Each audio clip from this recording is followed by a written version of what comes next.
สบายดีพี่น้องสบายดีเบิ่งมาเบิ่งยายนี่เราเฮ็ดอีสังนะเราสิเอาหยัง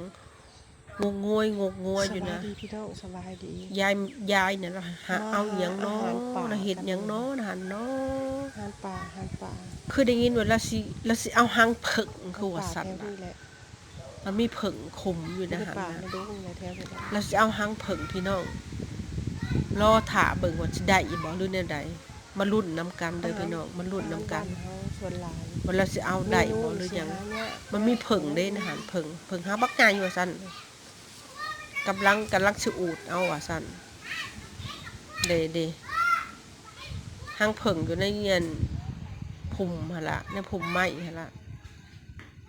แล้วสิเอาหางผึ่งแล้วสิเอาหางผึ่งมาลุ้นนํกันพี่น้องลุ้นนํกันว่าสิได้บ่หรือบ่ถ้าเบิ่งจักหน่อยถ้าได้เห็นควันไฟมีควันไฟดิมีควันไฟอูดๆเนาะเดกำลังอูดพี่น้องกำลังอูดเบิ่งเด้อถ้าปุ๊บนำกันเด้อแถมนี่เด้อถ้าโปนำกันเด้อ เดี๋ยวว่าเอาอัน กันพี่น้อง ผัด ผัด ไป